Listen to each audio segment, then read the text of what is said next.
There's always this time of year when young people get absolutely bombarded by social media trying to convince them to vote. Vote here. Vote there. Vote now. Every athlete suddenly wears a vote shirt. Everyone in the city is covered with giant posters of some professionally trained yapper smiling like they personally invented empathy. Vote for me. I'm important. I'll fix all your problems. Despite all these heroic efforts to remind us we live in a democracy, voter turnout is still relatively low. So, let me ask you something.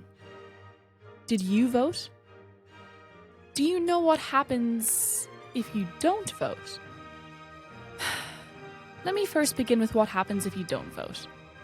I will assume you are a young person. Otherwise, you wouldn't watch an illustrated dude explaining to you stuff on the internet.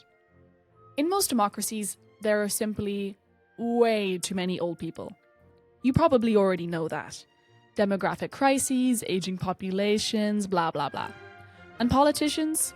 Politicians care a lot about what older voters want. Because that's where the votes are. You can't afford rent for your tiny apartment? Cool. Anyway, here's another increase for pensions. Pensions that, statistically speaking, you probably won't even live to receive. And all these decisions, they're made in politics. And they affect you. Yes, you specifically. So when you choose not to vote, whether out of laziness, apathy, or some grand protest against the establishment, you're basically giving politicians even fewer reasons to care about your generation. Because in a democracy, your vote does count. And since young people are already outnumbered by the elderly, one vote from a young person is arguably more valuable than one from someone who already owns 3 houses. If you don't vote, you're not punishing the system. You're mostly just removing your own chance to make the future slightly less terrible. Now, what could possibly be the reason someone doesn't vote? And why are most of those reasons complete bullshit? Reason number 1, you're lazy. It's election day, but you don't want to get out of bed. You didn't bother reading about the parties or candidates. You forgot. The usual stuff. If that's you, you should reconsider. Heavily. Or, to phrase it more accurately, what the fuck are you doing?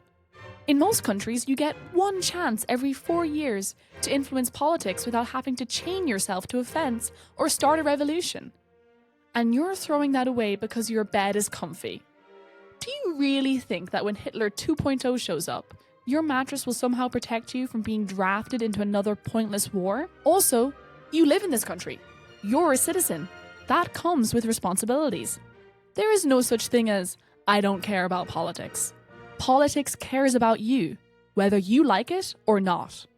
It decides your rent, your taxes, your education, your healthcare, your future. Sometimes even whether your groceries now cost the same as a small car payment.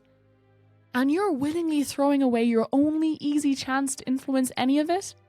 Shame on you if you do that. Reason number 2. I'm neutral. No. No, you are not. If you are a living human being with a functioning brain, you have opinions. They might be simple. They might be complicated. They might even be completely terrible. But you have them. Not voting does not make you neutral. It makes you powerless. Just read what the parties and candidates actually stand for, pick the one that appeals to you the most, and vote. It will take you less than your average time spent on TikTok daily. Trust me.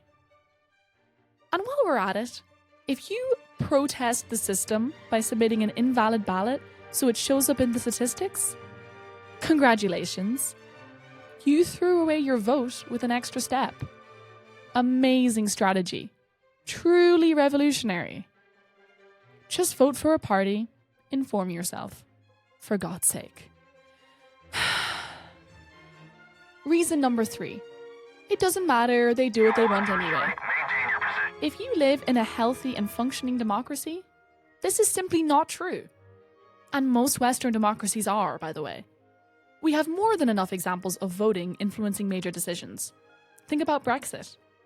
Do you know how many people voted to leave the European Union?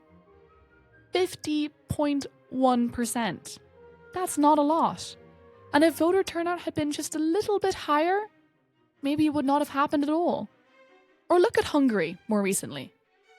After around 20 years of corruption and changing laws in their own favour, voters finally kicked the government out. That is the power of democracy. Just millions of tired people showing up and filling out tiny little boxes on paper. I'm not saying the system is perfect, but it is still the best system we have right now. And it will not get better if you refuse to take part in the most important part of democracy. So get out there and vote. Seriously.